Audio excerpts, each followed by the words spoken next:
안녕하십니까. 성기영의 경제쇼 아나운서 성기영입니다.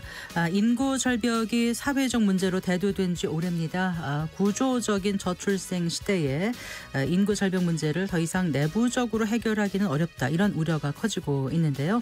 이렇다 보니까 우리나라뿐만이 아니라 다른 나라에서도 이민이 유력한 대안으로 주목받고 있습니다.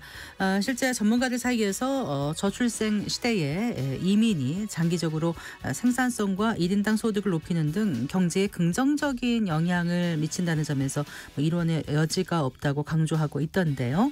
하지만 범죄가 늘어나거나 또 우범화, 지역 형성, 또 사회적 갈등 등 해결해야 할 문제들이 많습니다.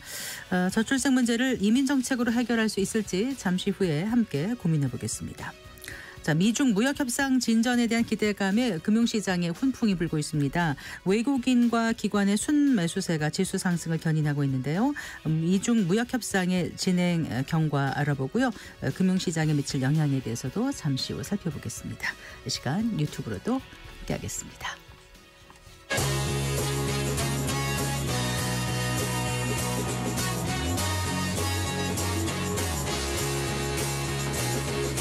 경제 시야를 넓혀드립니다. 투자의 지름길을 안내합니다. 돈 되는 정보를 발견하는 시간. KBS 1라디오 경제쇼. 먼저 오늘의 주요 경제 뉴스부터 정리해드리겠습니다. 경제 뉴스 브리핑 손석우 경제평론가와 함께합니다. 어서 나오십시오. 네, 안녕하십니까. 안녕하세요. 지난 주말에 미국과 중국이 첫 관세 협상을 했습니다. 네. 되게 좀 협상이 긍정적인 분위기인 거죠, 지금. 네, 그렇습니다. 지난 주말 세 개의 이목이 스위스 제네바로 집중이 됐죠.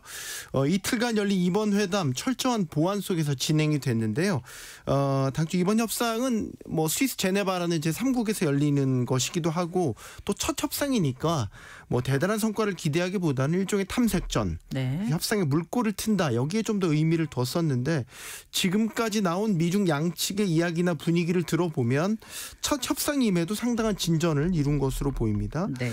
도널드 트럼프 미국 대통령이 첫날 협상이 끝나고 자신의 SNS에다가 많은 것에 동의가 이루어졌다. 우호적이고 건설적인 형태였다. 이렇게 협상의 분위기를 긍정적으로 평가하기도 했고요. 이어서 또 미중 무역관계에 대한 전면적인 재설정 협정이 있었고 시장 개방하는 것과 관련해서도 큰 진전이 이루어졌다. 이렇게 이야기하기도 했습니다. 협상이 다 끝난 뒤에는 스콧 베센트 미국 재무장관 실질적 진전을 이뤘다. 이렇게 밝혔고요. 네.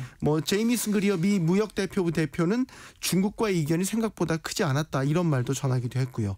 중국 측에서도 허리펑 국무원 부총리 역시 실질적 진전을 이뤘다면서 이번 제네바 협상을 상당히 긍정적으로 평가하는 모습이었습니다. 네.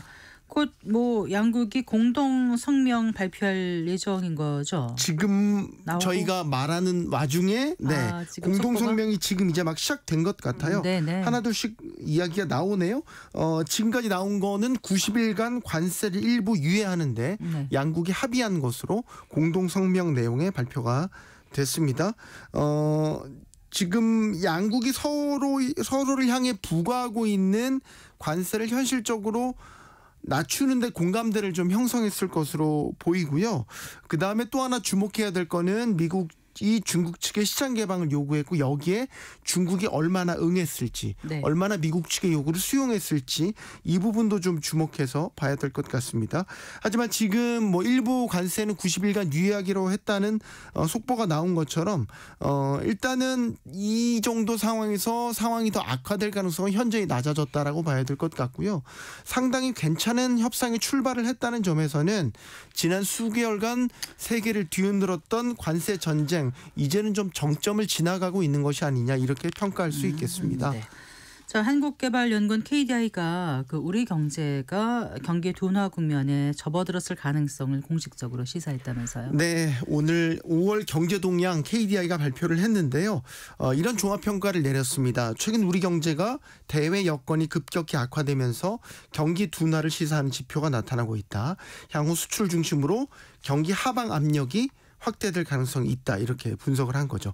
여기에서 중요한 거는 이제 경기 둔화라는 이 표현입니다. 앞서 지난 1월 경제 동향에서는 경기 하방이 위험 경기 하방 위험이 증대되고 있다. 이런 표현을 네. 썼고요. 이렇게 좀 부정적인 계속해서 경기 판단을 이어오다 경기 둔화라는 표현을 직접적으로 사용을 한 거죠. 이런 경기 둔화라는 표현을 쓴 게 2년여 만입니다. 네. 2023년 2월 이후 2년여 만인데 2023년 2월 당시는 한참 고물가 고금리 이걸로 인해서 수출 부진까지 겹쳤던 상당히 안 좋았던 시기인 만큼 지금 경제 상황이 당시만큼 상당히 비관적이다 이렇게 볼 수 있는 것이고요. 네. 결국 장기간 이어진 경기 하방 리스크가 현실화되면서 실제로 우리 경제가 경기 둔화 국면 초입에 접어들었다 이런 의미로도 해석을 할 수 있겠습니다. 네. 경제를 비관적으로 보는 그 이유는 어떻게 얘기하고 있어요? 일단 미국 트럼프 행정부발 관세 전쟁으로 통상 여건이 악화되면서 수출 둔화가 나타나고 있다는 이런 상황을 원인으로 꼽고 있습니다.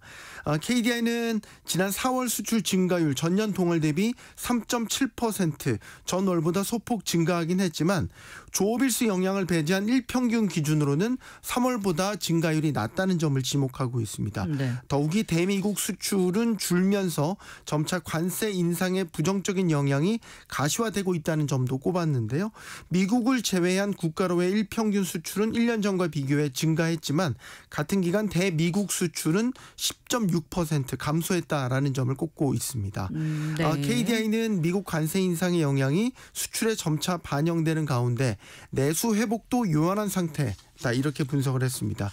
즉 소비나 설비 투자, 건설, 고용에 이르기까지 전반적인 지표들이 경기 침체 징후를 더 뚜렷하게 나타내고 있다고 진단하고 있습니다. 네. 자, 이런 가운데 이제 그 경제협력개발기구 OECD가 내년도 우리나라 잠재 성장률을 네. 2%에 미치지 못할 것이다 이렇게 전망했던데요. 네, OECD가 최근 업데이트한 경제 전망에서 우리나라의 내년도 잠재 성장률을 1.98%로 전망했습니다. 올해보다 0.04%포인트 낮춰 잡은 건데요. 이게 주목을 해야 될 건 최근에 국회라든지 KDI에서 분석한 우리나라의 잠재 성장률 그 분석 결과와 궤를 같이 하고 있다라는 겁니다. 네. 역시 1%대 잠재 성장률이 점차 확대되고 있다라는 것으로도 볼 수 있는데 네. 한국의 잠재 성장률을 갉아먹는 주된 요인 역시 인구 감소에 따른 고령화를 꼽고 있습니다. 네. 또 하나 주목해 봐야 될 거는 다른 OECD 회원국들과 비교해서 우리나라의 잠재 성장률의 하락세가 가파르다. 이 점도 좀 우려하고 있는 부분인데요. 네. 2017년부터 2026년까지 10년간 한국의 잠재 성장률 낙폭을 보면 1.02%포인트였습니다. 이게 잠재 성장률이 공개된 37개 회원국 가운데 7번째로 하락폭이 크고요. 튀르키예를 제외하면 대부분 우리나라보다 경제 규모나 이런 것들이 현저히 낮은 국가들입니다. 네, 네. 그러니까 우리와 비교 가능한 국가들과 비교해 보면 거의 1, 2위에 해당하는 잠재 성장률의 하락폭을 나타내고 있다라는 것입니다. 네. 잠재 성장률이라는 게 한 나라의 모든 생산 요소를 동원해서 물가 상승을 유발하지 않는 상태에서 이뤄낼 수 있는 최대의 성장률을 뜻하는데요. 한마디로 경제의 기초 체력과 같은 뜻입니다. 이렇게 잠재 성장률의 가파른 하락은 우리의 경제 기초 체력이 빠르게 떨어지고 있다라는 뜻으로 해석할 수 있겠죠. 미중 무역 협상 지금 얘기가 계속 속보로 들어오고 있는데요. 네. 중국에서는 지금 어떻게 하는 거죠? 지금 기존 미국산에 대해서 기존의 10% 추가 관세 남기고 추가 인상분은 철회하겠다. 이런 지금 내용이 들어와 있고요. 아까 네. 그 처음에 90일 동안 대중 품목별 관세율을 일부 90일 동안 24%로 미국이 조정하겠다고 했다가 지금 계속 조금씩 업데이트되고 있거든요. 자세한 소식 들어오면 전해드리겠습니다. 상당히 중요한 내용들이. 미국은 중국 상품 관세를 뭐 최대 145%까지 했던 게 지금 30%로 인하된다 그러고요. 숫자가 지금 조금씩 바뀌어가지고요. 네. 정리가 되면 조금 더 전해드려야 될 것 같아요. 근데 이 숫자 지금 전해지고 있는 숫자만 보면 획기적으로 양국이 일단은 관세 협상이 마무리될 때까지 서로 관세로 공격하지 않겠다라는 의지를 보인 점에서는 상당히 파격적인 합의를 이뤄냈다라고도 보여지네요. 네, 대중국 관세 30% 인하하겠다고 미국은 밝혔고 중국은 10% 인하하겠다는 대미 관세를 현행 이제 보복 관세 125% 다 더해서 125%, 미국은 중국을 향해서 145% 이렇게 부과하고 있는데 일단은 중국 같은 경우는 대미 관세를 10%로 그리고 미국은 대중국 상품 관세를 145%에서 30%로 네. 이거는 이제 보복 관세들을 다 뺀. 그러니까요. 네. 지금 전쟁이 벌어지기 이전 수준으로 되돌려 놓겠다라는 뜻으로 보이네요. 나스닥 선물이 지금 급등하고 있는 그런 모양새를 보이고 있네요. 네. 자, 일부 과도한 의료 행위를 하는 가입자들 때문에 매년 그 실손 그 의료보험 적자가 늘어나고 손해율이 커져서 계속 네. 문제로 지적되고 있지 않았습니까? 근데 작년에 조금 줄었다고요. 네. 네. 이게 이제 보험 손익은 작년에 좀 적자 폭이 줄었네요. 작년에 네. 실손보험 관련 보험 손익이 1조 6,200억 원 적자였습니다. 그래서 적자 폭만 보면 작년에 1조 9,700억 원, 2조 원에 육박했거든요. 그에 비해서는 3,500억 원이 감소를 했고요. 그래서 손해율도 99.3%, 100%를 밑으로 떨어졌습니다. 네. 지속적인 보험료 인상에 따른 효과이긴 한데 여전히 일부 비급여 치료에 대해 보험금이 쏠리는 현상은 여전했습니다. 작년에 지급된 전체 보험금은 15조 2천억 원으로 오히려 조금 더 늘었는데 네. 여기에서 비급여 부분은 8조 9천억 원, 전체의 58.4%를 차지했고요.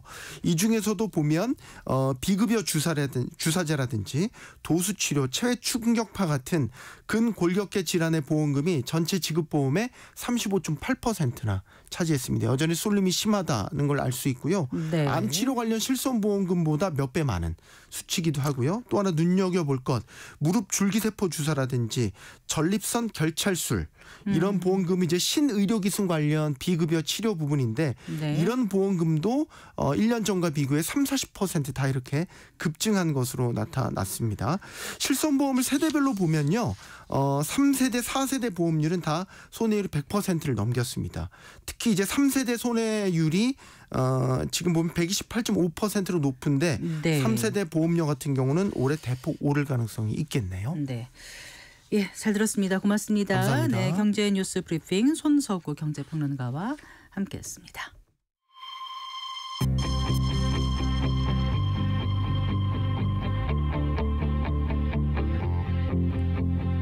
경제 전문가의 원포인트 레슨. 꼭 알아야 할 정보와 이슈를 알기 쉽게 풀어드립니다. 대한민국 경제 고수와 함께 투자의 맥을 짚는 KBS 일라디오 경제쇼. 진행의 성기영 아나운서입니다.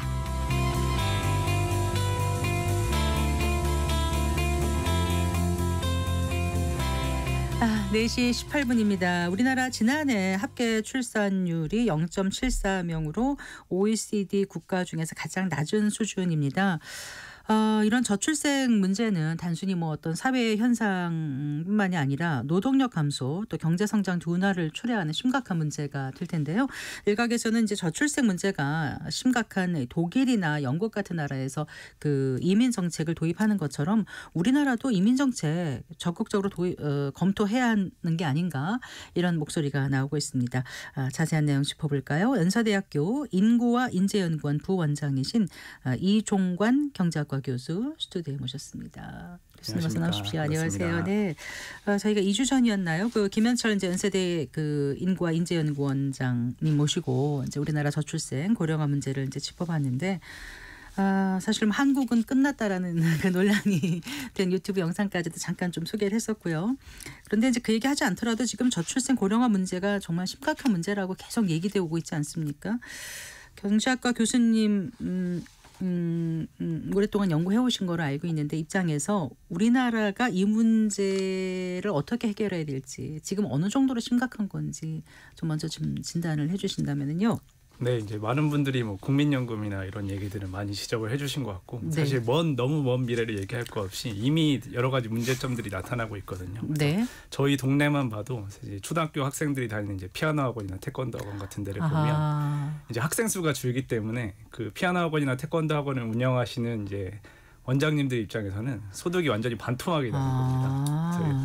2015년에 이제 44만 명이 출산했었는데 출생. 네. 2024년에는 이제 23만 명, 완전 반토막이 나는 거죠. 네. 그래서 이 속도가 너무 빠르기 때문에 이제 일반적으로 좀 천천히 떨어지면은 이제 학원을 운영하시는 분들 입장에서 좀 여러 가지 대응할 수 있는 뭐 새로운 이제 플랜을 짠다든가 하는 계획을 하실 수가 있는데 이렇게 빨리 떨어지면은 네. 이제 그분들 입장에서는 소득이 팍팍팍 줄어들게 되는 거죠. 네, 그러니까 피부에 와닿게 이제 계시는 곳에 동네 학원을 네. 예를 들어서 말씀하셨는데 그게 우리 전 사회에 곳곳에 그렇죠. 영향을 미친단 말이에요. 15년에 44만이었는데 24년에 23만이면 거의 절반 가까이 한 10년도 안 돼서 떨어졌다 이거지 그렇죠. 않습니까? 예. 합계 출산율이 0.74니까 뭐 불보듯 뻔한 예고였었습니다. 맞습니다. 이게. 근데 이제 저출생이란 문제가 당장 뭐 해결될 수 있는 것도 아니고 또 해결을 좀 한다 하더라도 이게 아이를 낳아서 이제 성인이 돼서 경제활동 인구로서 이제 활동을 할 때까지 시간이 워낙 걸리다 보니까 결국은 이 그 빈 공간, 시간, 경제 성장을 위해서는 결국은 적극적인 이민 정책 도입해야 된다 이런 목소리가 나오고 있는 거죠. 네, 그러니까 전부터 이제 지금처럼 저출산 고령화가 심각하지 않을 때도 인력이 부족한 문제는 한국에 계속 있었거든요. 네. 근데 이제 앞으로는 점점 더 심해질 것이고 우리나라 인력 부족이 생각보다 굉장히 심각합니다. 그래서 중소기업 같은 데서는 이제 구인난이라고 해서 네. 이제 흔히 말하는 3D 업종 같은데 이제 인력이 굉장히 부족한 상황이고 이제 미래에도 보육이나 간병 이런 데 굉장히 이제 부족해질 수밖에 없는 거고요. 네. 그러면 당장의 유의미한 변화를 위해서는 이제 이민밖에 답이 없는 게 생각을 해보시면 인구가 늘어나려면 더 많이 태어나거나 덜 죽거나 혹은 다른 사람들이 이제 국내로 들어오거나 그 세 개밖에 없는데 앞에 출생이나 사망에서는 이제 유의미한 변화가 있을 수가 없기 때문에 사망은 어떻게 할 수가 없는 네. 거고 출생은 이제 이미 지금 저출생이고 줄어들었고, 예. 고령화된 거고 그렇죠. 네. 그러니까 인구 이동밖에 없다. 여기서 네. 인구 이동이라는 것은 인구 유입, 그렇죠. 이민을 말씀하시는 맞습니다. 거잖아요. 예. 근데 그 독일, 영국 같은 경우는 어떻습니까? 한참 전부터 이민 정책을 추진했던 거 아닌가요? 네, 옛날부터 뭐 미국이나 유럽 같은 경우는 이제 이민 선진국이죠. 그 네. 나라들은 이제 다양한 이제 외국 인력들을 받으면서 특히 정주화가 이루어지고 네. 또 그로 인해서 약간 이익들도 있었지만 뭐 잘 아시는 것처럼 여러 가지 이제 부작용이나 사회적 갈등 같은 것들도 많이 있었죠. 네, 그래요. 네. 그런데 지금 독일이나 영국 같은 경우도 그 합계 출생률을 보면은 우리보다 높잖아요. 네, 그런데도 훨씬 전부터 준비를 했고 지금도 하고 있지 않습니까? 맞습니다. 우리 너무 예. 늦은 거 아닌가요? 어떤가요? 네, 이미 약간 늦은 측면도 있고 근데 예. 한 가지 괜찮은 거는 이제 한 10년 정도 이제 여러 연구 결과를 추산을 해보면 10년 정도 조금 시간이 아직 있는 것으로 보이고요. 그래서 네. 지금 이 시간 코로나 이후에 이제 장기적으로 인구 구조 변화가 아주 빠르게 나타나기 전에 네. 조금 유의미한 정책적인 변화들을 이제 추진하는 게 상당히 필요하다고 볼 수 있겠습니다. 네. 다른 나라들은 그러면은 이민 정책을 추진했던 이유가 있을 거 아닙니까? 해보니까 이런 게 좋더라. 어떤 겁니까, 교수님? 결론적으로는 이제 대부분의 선진국들에서는 대부분 고령화가 시작이 되고 그리고 저숙련 인력이 부족하기 때문에 처음에는 이제 부족한 인력을 메우면서 네. 이제 이분들이 들어왔다가 네. 이분들이 이제 장기적으로 여기에 이제 거주를 하시게 되면 자연스럽게 정주화가 되고 가족을 이루고 이제 아이를 낳고 하면서 이제 사회에 편입이 되거든요. 네. 그런 면에서 먼저 이제 그런 일들이 일어났고 우리나라도 이제 그런 방향으로 기존에는 이제 단기적으로 인력만을 받아서 해결하려고 하는 문제들이었다면 네. 이제 장기적으로 우리나라에 정착할 수 있도록 유도할 필요가 있겠습니다. 그러니까 노동력 부족 문제를 해결을 하기 위해서 다른 나라 사람들을 이제 국가에 들어오게 한 건데 이게 계속 아까 말씀하신 정주화가 네. 된다라는 거는 조금 오래 살다 보면 결국 세금도 내고 사회보험료도 납부하고 뭐 이러다 보면서 사회의 어떤 시스템을 지속 가능하게 만드는 어떤 요인이 된다 이런 거에 초점을 맞춘 것 같아요. 네, 네, 맞습니다. 네. 그래서 교수님께서 이제 연구하신 거 보니까 이민자 유입이 노동시장에 미치는 영향 이 부분에 대해서 연구를 계속 해오셨던 거잖아요. 예, 예. 네. 그러면 이제 처음에 그러니까 이민자 정책을 왜 취했나 이걸 말씀을 해주셨는데 실제로 얼마 동안 기간 동안에 어떤 나라들을 연구를 하셨는지 그래서 어떤 상관관계가 있었는지 좋은 점과 나쁜 점 이거를 좀 쉽게 좀 설명을 해주신다면. 네. 저는 이제 간단하게. 박사과정 때 이제 미국 대상으로 한 이민 연구를 많이 했었는데 그러셨어요? 한국에 이제 들어온 이유로는 이제 한국의 그 데이터를 사용을 해서 국내 네. 연구를 많이 했었고요. 네. 그래서 결론적으로 말씀을 드리면 우리나라 현재 상황에서 지금 생산 가능 인구가 감소하고 여러 가지 부작용들이 나타날 것으로 예상이 되는데 이런 네. 부정적 영향을 완화할 수 있는 가장 효과적인 수단이 이제 이민 정책이라고 볼 수 있을 것 같습니다. 이제 물론 이제 뒤에서 말씀드리겠지만 사회적으로 치러야 할 비용들도 있겠지만 네. 이제 저희 이제 실제 데이터 인과관계로 해석할 수 있는 연구를 이제 해석을 해보면 우리나라에서 인구 대비 외국인이 1% 증가했을 때 우리나라 생산성이 이제 1% 정도 향상되는 것으로 이제 추산을 하고 있고요. 네. 그 말은 지금 우리나라에서 외국인 혹은 이민자들이 인구의 한 5% 정도 되는데 만약에 이분 지금 벌써 5% 정도 네, 돼요. 그래서 이미 다문화 사회로 진입했다고 보시면 되고요. 네. 그래서 만약에 이분들이 우리나라에서 전부 다 이제 없어진다. 그러면 우리나라에 이제 간단하게 얘기하면 GDP가 5% 정도 줄어드는 우리의 소득이 5% 정도 줄어드는 그런 효과라고 체감하실 수 있을 그 것입니다. 몇 년부터 몇 년도까지 이게 지금 저희가 조사한 분석한 거는 이제 네. 2010에서 15년을 대상으로 했고요. 5년 동안 네. 조사했더니 그러니까 1% 인구가 증가할 때 성장률이 1%라고 그러셨나요? 생산성이 생산성. 1%. 네. 지금 아까 인구의 한 5% 정도가 외국인이라고 말씀하신 건가요? 예. 그러면 체류 외국인이 한 260만 명 정도 됩니다. 그래서 아. 정확히는 2024년 기준으로 5.2%고요. 그중에서 한 100만 명 정도가 취업자 수라고 보시면 되고 네. 일반적으로 5%가 넘으면 다문화 사회에 진입을 했다라고. 그럼 우리는 다문화 얘기하고 사회라고 얘기하는 거예요? 네, 이미 다문화 사회라고 보시면 되겠습니다. 그렇군요.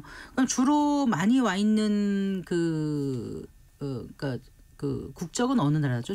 중국? 네, 중국 분들이 많고요. 근데 네. 최근에는 되게 다양한 분들이 들어오고 있고, 그러니까 중국 같은 경우는 우리가 흔히 조선족이라고 부르는 제중 동포 분들이 많이 들어오시고, 네. 고용허가제 같은 경우는 이제 베트남이나 뭐 네. 네팔 이런 동남아시아 국가들, 그 네. 외에도 뭐 결혼 이민자나 네. 유학생 이런 다양한 외국인들이 우리나라에 거주를 하고 계십니다. 고용허가제 많이 이제 익숙하다고 생각하시는데 막상 고용허가제가 뭔지 이런 분들도 계실 것 같아요. 설명을 해주신다면. 고용허가제는 기본적으로 네. 우리나라의 중소기업, 인력이 네. 부족한 산업의 중소기업에서 합법적으로 이제 외국인 근로자를 고용할 수 있도록 허락해주는 이런 시스템이고요. 네. 그래서 기본적인 전제 자체가 단기 순환형 외국인 근로자입니다. 그래서 단기 순환형이라고 하는 거는 우리나라에 들어와서 일정 기간이 지나면 뭐 4년이면 4년, 5년이면 5년이 지나면 네. 이제 다시 돌아가야 되는 거죠. 네. 그래서 기본적으로 정주화를 방지하고 이제 정부 입장에서는 이제 이민자들을 정착시키는 거에 여러 가지 부담이 있기 때문에 네. 인력 부족한 부분만 해결해 보자 해서 2004년에 도입된 제도가 이제 고용허가제라고 보시면 되겠습니다. 2004년이면 지금 벌써 한 20년이 넘었네요. 맞습니다. 그러니까 합법적인 외국인 노동자 고용을 위해서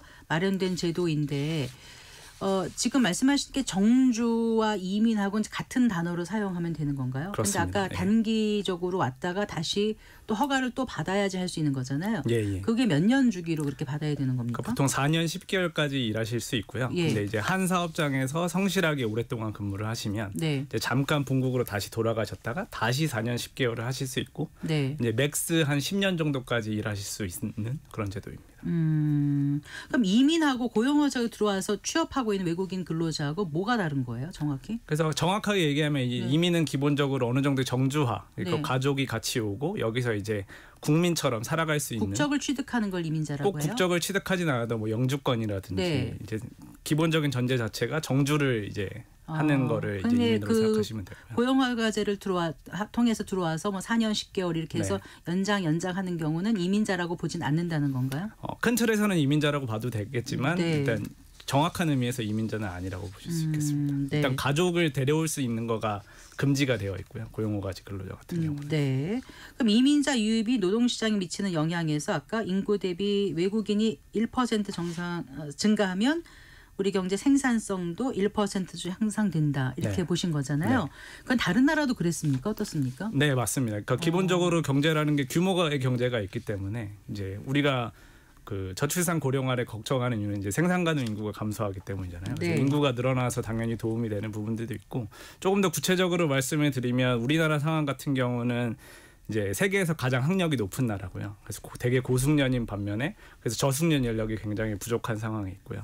반면에 들어오는 외국인들은 저숙련 중심이기 때문에 그리고 네. 또 우리나라의 부족한 부분을 메워주기 때문에 이제 일반적으로 일자리에서 경쟁이 일어나면 이제 외국인이 늘어났을 때 우리나라 사람의 임금이 떨어지고 고용이 줄 수 있지만 지금 우리나라 상황에서는 이제 인력이 부족한 부분을 중심으로 저숙련이 들어오고 있기 때문에 그런 부정적인 효과가 나타날 가능성보다는 여러 가지 상호 보완적, 그러니까 내국인이랑 한국인이랑 하는, 그러니까 외국인 한국인이 일하는 직무가 다르기 때문에 네. 여러 가지 긍정적인 영향들이 나타날 가능성이 그러니까 높다고 고학력 있습니다. 전문직 같은 경우는 외국인 근로자가 들어와도 나의 일자리가 뺏길 것이다. 어떤 위협감, 맞습니다. 위기감을 좀 덜 느낄 텐데 맞습니다. 뭐 건설 현장이라든가 예. 뭐 일용직이라든가 네. 이런 쪽에서는 지금 우리도 힘든데 들어오면 더 뺏기는 거 아닌가. 그래서 단기적에는 좀 부정적인 영향이 클 것이다라고 네. 위기감을 느끼는 것 같아요. 그 부분은 어떻게 보세요? 그래서 단기적으로는 기본적으로 그런 부정적 영향이 나타날 가능성이 있고요. 근데 네. 또 여러 가지 연구 결과들을 보면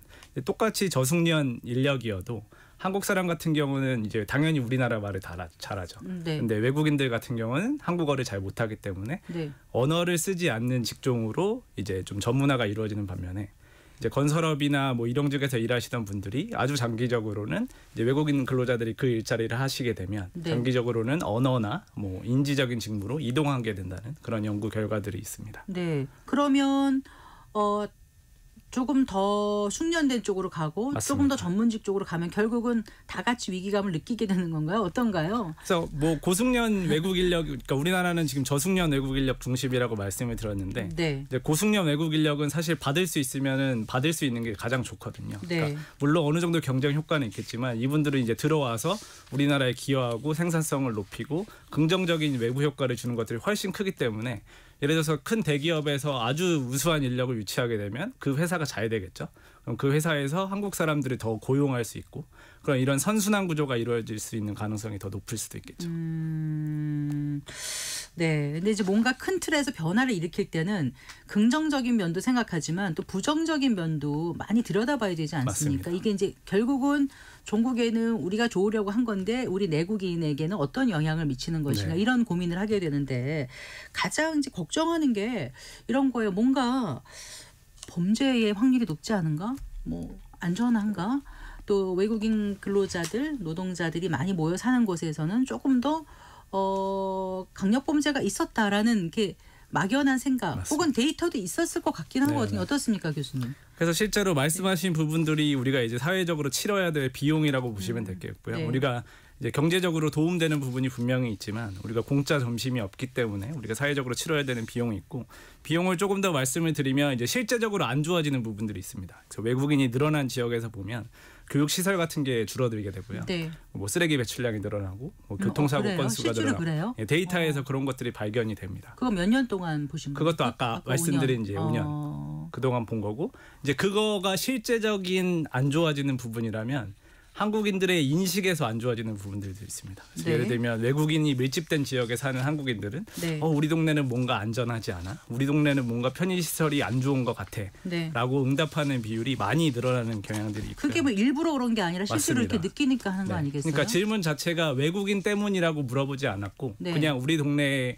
그 생활 환경에 만족하십니까? 라고 물어봤을 때 그거에 부정적으로 응답하는 비율이 훨씬 높았던 거죠. 그렇군요. 혹시 그 외국인 유입이 되고 더 많이 되고 이민 정책이 좀 더 활성화된다라면 지금의 저출생 그리고 저출생이 또 지방 소멸을 불러일으킨다고 하지 않습니까? 그 문제도 어느 정도 좀 완화될 수 있다고 보시나? 연구에서도 그런 걸 좀 해보셨는지 궁금해요. 그러니까 큰 틀에서는 당연히 이제 도움이 될 텐데 이제 세부적으로 지역적으로 살펴보게 되면 적절한 정책적 개입이 없으면 오히려 수도권 집중은 더욱더 심화될 가능성이 높습니다. 적절한 정책적 개입이란 건 어떤 거 말씀하시는 그러니까 거죠? 이민자들이나 외국인들 같은 경우는 예상하시겠지만 기회에 굉장히 민감하신 분들이라서 그렇죠. 지역 이동을 굉장히 빨리 하고요. 그러니까 이 수도권에 일자리도 많고 뭔가 돈 벌 수단이 많기 때문에 네. 그쪽으로 오히려 더 몰려가게 되는 그런 부작용들이 자국을 있고요. 떠나서 남의 나라 간다는 거는 어쨌든 기회를 맞습니다. 더 좋은 걸 갖고 싶은데 그 네. 안에서 또 좋은 기회가 있으면 계속 움직인다는 거잖아요. 네. 그래서 어떻게 된다고요, 교수님? 그래서 우리나라 이제 예를 들면 이제 우리나라의 대표적인 외국인이 재외동포랑 고용허가제가 있습니다. 네. 재외동포 같은 경우는 사실상 한국인에 준하는 그런 지위를 갖고 있기 때문에 이제 직업이나 이동에 제한이 없고요. 네. 이분들은 대부분이 수도권에 계십니다. 그래서 반면에 고용허가제 같은 경우는 네. 이제 인력이 부족한 데에 가야 되는 제도이기 때문에 비수도권에 많고 네. 이런 것들을 그래서 적절하게 정책적 개입 그러니까 고용허가제 같이 부족한 부분으로 갈 수 있게 해주지 않으면 네. 오히려 더 수도권으로 몰려들게 되는. 근데 그게 말은 정책적 개입이 가능하지만 시장 경제에서 그게 가능할까요? 그렇죠. 온 사람들을 여기 가라 저기 가라 이렇게 정책적 개입이 말은 괜찮은데 실제로 가능한가? 전 그러니까 그게 그게 이제 좀 궁금해서요. 세련된 개입이 필요한 것 같고요. 그러니까 지역을 제한하면 안 되고 네. 이제 우리나라의 지역별로 이제 산업 구조를 보게 되면 특정 지역에만 있는 산업들이 있습니다. 그래서 네, 그런 네. 산업으로 이 산업에서만 외국인 근로자를 받겠다.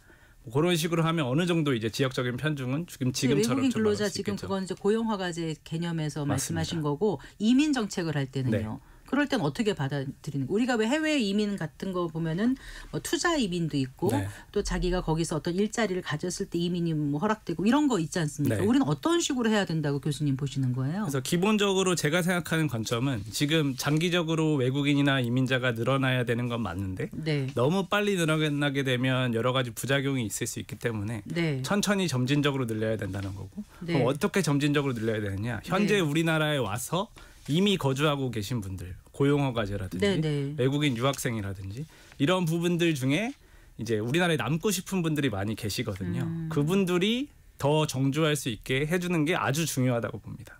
그래서 고용허가제 같은 경우는 이제 일정 기간이 지나면 돌아가야 되기 때문에 이제 어떤 사업체에서 굉장히 많이 노하우가 쌓였는데 그 부분들이 다 없어지게 되고 또 기업 입장에서는 이분들을 이제 새로 고용해야 되고 그런 여러 가지 문제점들. 그러니까 완전 밑빠진 독에 물 붓기거든요. 그러니까 이분들이 남고 싶은데 보내버리고 새로운 사람을 뽑는 거는 오히려 좋은 점들은 없애고 부정적인 부분들이 부각될 가능성이 높은 거죠. 왜냐하면 한국에 이미 많이 적응을 하셨는데 네. 또 새로 적응을 해야 되고 되게 위험이 높은 거죠. 이분 새로 오시는 분들이 어떤 분일지 모르는데 예를 들면 네. 범죄의 가능성이 더 높을 수도 있고.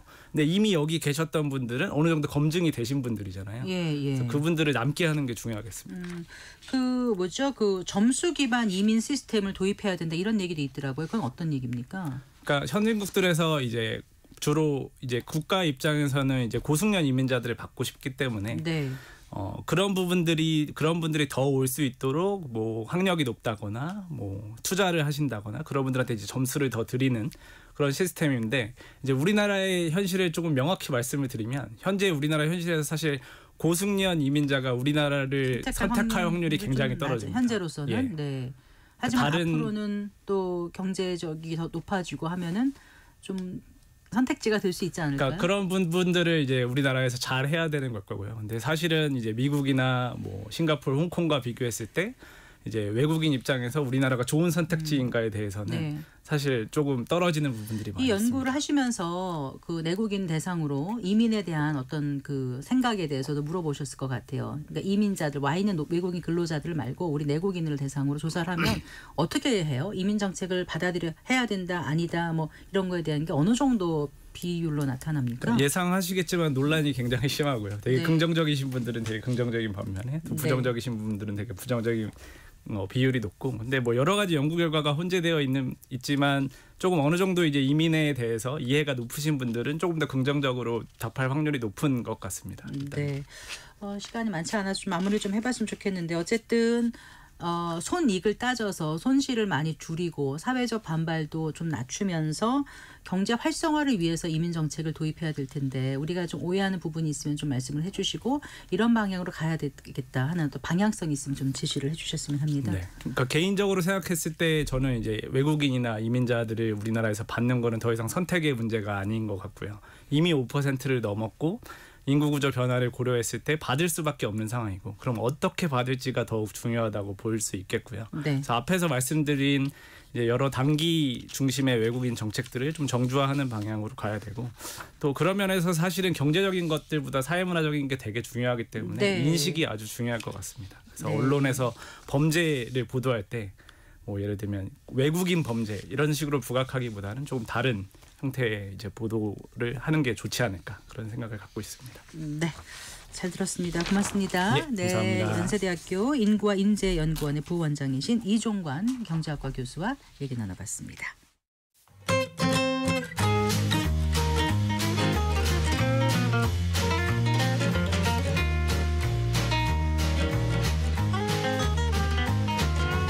경제 맛집 투자 핫플. 지금은 돈 벌기 딱 좋은 시간. KBS 1라디오 경제쇼. 4시 39분입니다. 한 주간 주식시장에 영향을 줄 주요 이슈와 일정 살펴보고 현명한 투자 전략도 짚어보겠습니다. 주간 증시 동향 오늘도 에라스증권 리테일사업부의 염승환 이사와 함께하겠습니다. 어서 나오십시오. 네, 안녕하세요. 안녕하세요. 자, 먼저 지난주 미국 증시 한번 좀 정리를 해볼까요? 네, 지난주는 이제 미국 증시가 조금 쉬어갔습니다. 다우, 나스닥, S&P 모두 좀 약보합 좀 기록하면서 좀 빠지는 모습이 나왔는데 이렇게 큰 변동성은 없었고요. 이제 미중 무역 협상을 앞두고 좀 약간 이제 시장에선 좀 지켜보자 결과를 그런 좀 심리가 좀 작용을 했고 그래도 지난주에 이제 미국과 영국이 무역 합의에 이제 성공을 했기 때문에 그 점은 이제 지수 좀 하락에 그러니까 지수 낙폭을 좀 막는데 좀 주요했다 이렇게 보시면 되겠고요. 네. 그리고 미국 10년물 국채 금리도 최근에 좀 다시 올라가고 있고 비트코인 가격이 10만 달러를 다시 돌파했습니다. 그래서 그러니까요. 예, 네. 2월 이후 이제 최고치를 경신을 했고 기업으로는 그 테슬라가 지난주에 이제 3.85% 오르면서 3주 연속 상승세를 좀 이어갔고요. 엔비디아가 1.8%, 다만 애플은 이제 최근에 좀 여러 우려감들이 좀 나오면서 마이너스 3.3% 좀 부진한 그런 흐름으로 마무리가 됐습니다. 네. 자, 미중 무역 협상에 대한 기대가 계속 높아지고 방금 전에 계속 속보로 지금 전해지고 네. 있거든요. 좀 정리를 해주실까요? 네, 그러니까 미국 이제 협상 좀 이제 내용이 나왔는데 지금 이제 공동 성명문이 발표가 됐고요. 네. 그러니까 시장 예상보다는 훨씬 좀 괜찮은 것 같아요. 지금 미국은 90일 동안 중국에 대한 관세를 145%에서 30%로 네. 한시적입니다. 물론 이제 또 협상을 해야 되는데 네. 이게 원래 10%인데 왜 30%냐면 그 펜타닐 문제 때문에 맞아요. 특별 관세 20% 붙어 있어요. 그래서 네.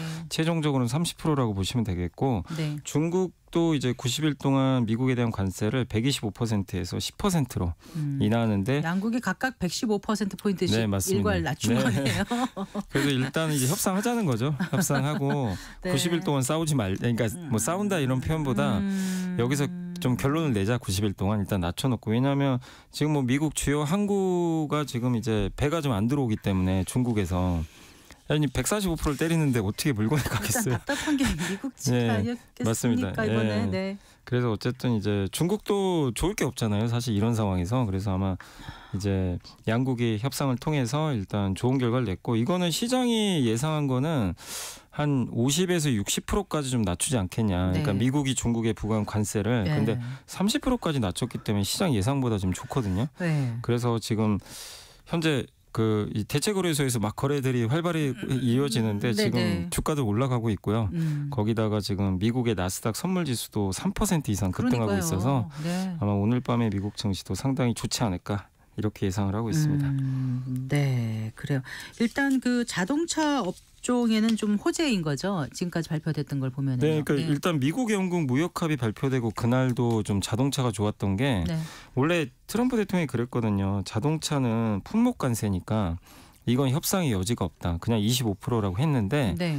영국은 예외를 둬버린 거예요. 영국도 25%인데 네. 10%로 낮춰버린 거죠. 네. 사실상 이제 그러다 보니까 자동차는 관세 대상 이거 협상 대상 아닌데 자동차 관세도 그럼 잘하면 협상을 통해서 인하될 수 있겠구나. 이 기대 심리가 붙은 거죠. 그래서 그날 테슬라 주가도 올랐고 네, 네. 한국의 현대차 기아도 이제 올랐던데 네. 근데 물론 이거는 영국이 그랬다고 우리나라가 또 미국과 협상에서 무조건 10% 된다는 걸 의미하는 건 아니지만 그래도 25%가 고정될 줄 알았는데 네.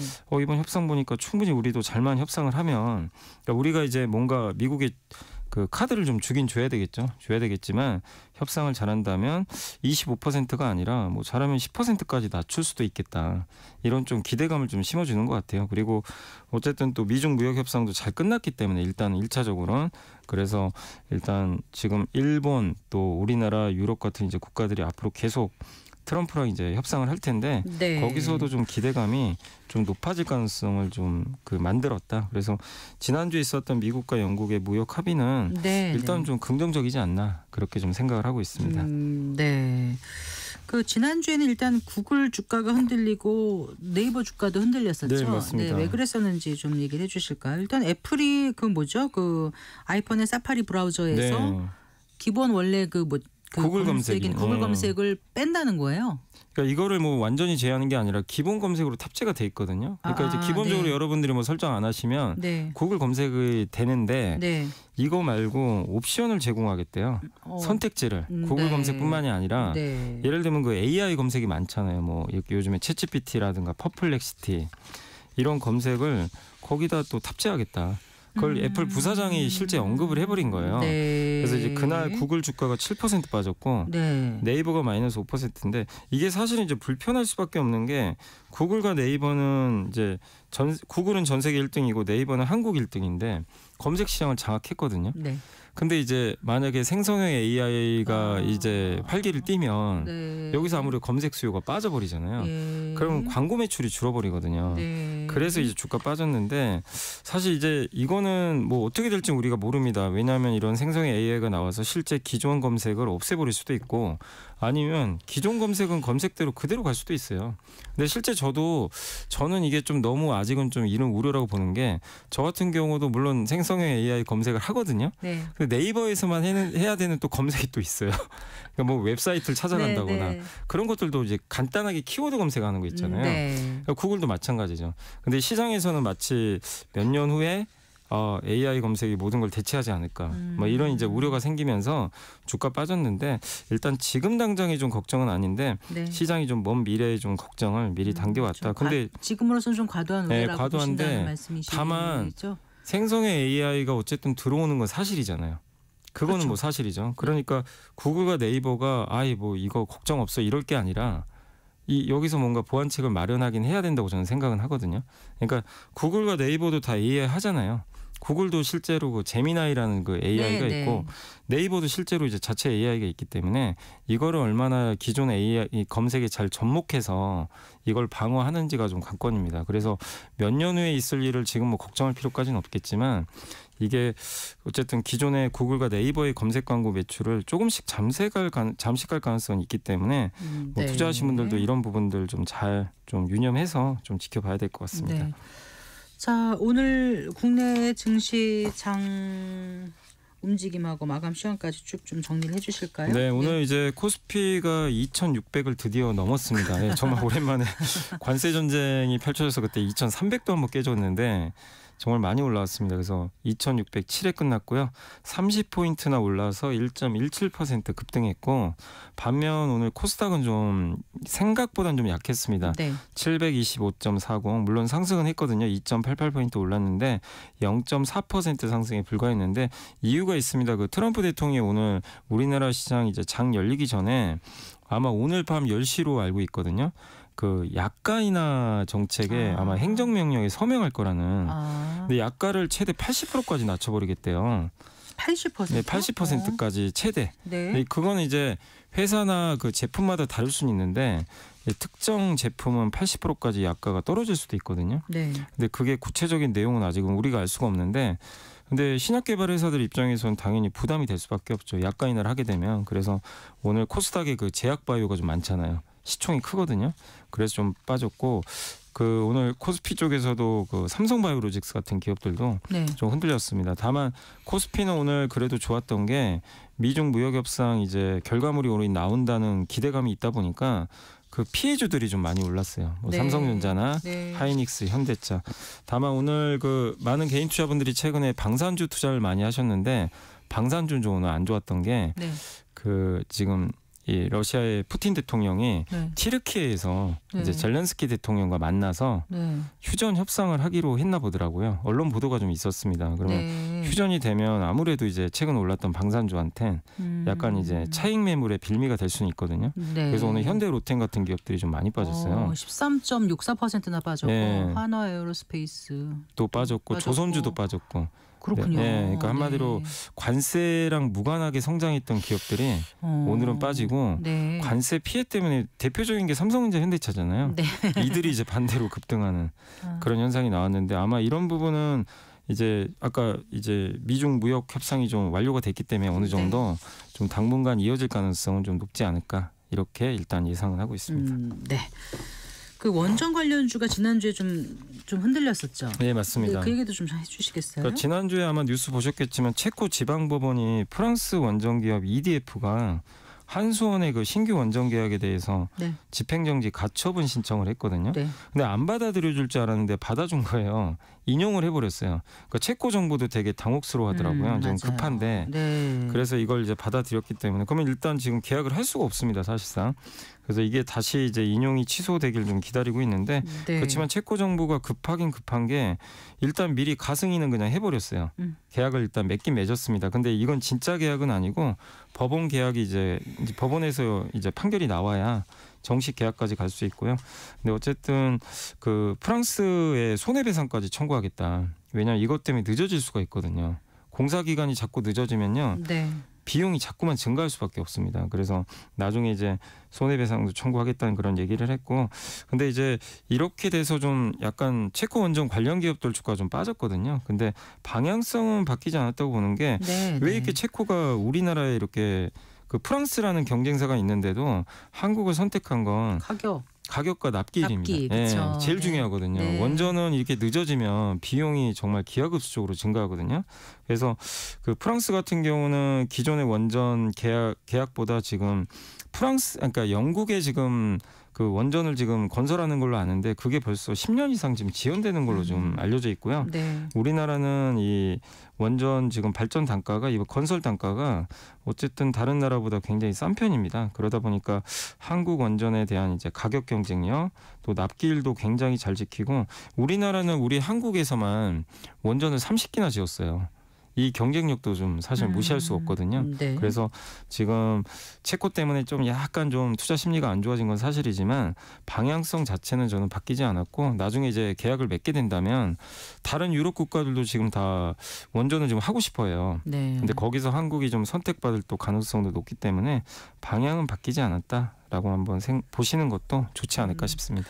좀 화장품 기업들의 주가가 강세인 거죠, 국내 증시에서. 네, 그러니까 지난주에 정말 이제 강했는데 이유가 있습니다. 이게 뭐 우리나라 화장품이 인기 많은 거는 많이들 알고 계실 거예요. 뭐 인디 브랜드에다가 화장품 이제 제조해주는 회사들이 있죠. 뭐 네. 코스맥스나 한국콜마가 네네. 전 세계 1등, 3등 업체인데 이들이 워낙 또 잘 만들어줍니다. 그러다 보니까 이제 제조 경쟁력도 뛰어나고 디자인도 잘하고 가성비도 좋고. 네. 근데 그런 트렌드가 있는데 이게 실적이 안 좋으면 사실 의미가 없거든요. 근데 지난주에 뭐 APR을 비롯해서 많은 이제 그 화장품 회사들의 실적 발표가 있었는데 예상보다 훨씬 좋은 그런 실적을 내줬고, 근데 이제 많은 분들이 지금 화장품 하면 우리가 그냥 미국에 잘 되는 걸로 많이 생각하시는데 최근에 미국보다 유럽이 더 좋습니다. 네. 4월달 유럽 화장품 수출이 무려 42%나 좀 급증을 해버렸거든요.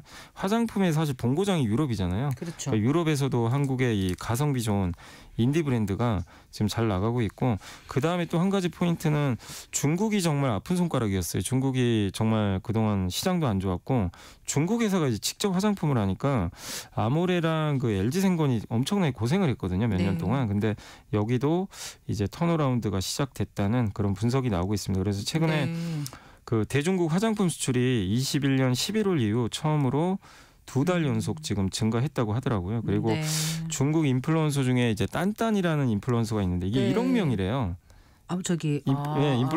그래요. 팔로워 수가 그렇군요. 어마어마한데 네. 근데 이분이 원래 우리나라 이제 옛날에 한류열풍이 좀 있어가지고 한국 화장품 좀 인기가 있었는데 지금은 그게 아니라 한국의 제품 자체가 괜찮다. 제품의 뭐 실용성, 성분 안정성, 기능성이 굉장히 지금 좋기 때문에 한국 화장품 인기가 일시적인 건 아닌 것 같다. 이런 또 표현도 했기 때문에 중국에서도 좀 경쟁력 있게 우리나라가 좀 다시 부활하지 않을까 이런 기대감도 조금씩 높아지고 있는 것 같습니다. 네. 어쨌든 막 그 엄청났던 관세 전쟁이 뭔가 일단은 이제 약간 종료는 됐고 물론 이제 90일 안에 뭔가 성과는 그렇긴 하지만 일단은 좀 큰 건 치열했던 건 넘어갔으니까 맞습니다. 좀 시장의 부담을 덜어내고 좀 좋아질 가능성이 높아졌다고 봐야 될까요? 근데 이제 그 전부터 좀 오르긴 했지만 어쨌든 시장이 제일 싫어하는 게 불확실성이니까 근데 그걸 해소했다는 측면에서는 좋고 다만 이제 7월 초까지는 또 우리나라도 지금 결론 내야 되거든요. 그러니까 이제 중국 외에 다른 나라까지 어떤 결론이 날지 그건 좀 지켜봐야 되겠습니다. 이번 주 좀 눈여겨봐야 될 주요 증시 일정 있으면 끝으로 소개해 주시겠습니까? 네, 그러니까 내일부터 트럼프 대통령이 아랍에미리트, 사우디 이쪽 순방 가거든요. 네, 중동. 그래서 어떤 또 내용들이 나올지 한번 지켜보시고 또 내일은 미국의 4월 소비자 물가 지수 공개되고 그다음에 목요일은 미국의 소매 판매가 있는데 파월 연준의장 연설도 있고요. 그다음에 월마트 실적까지 한번 확인하시면 좋겠습니다. 알겠습니다. 잘 들었습니다. 고맙습니다. 네, 감사합니다. LS증권 리테일 사업부의 염승환 이사와 함께했습니다. 마칠 시간입니다. 성기영의 경제쇼 오늘 순서 여기까지입니다. 아나운서 성기영이었습니다. 고맙습니다.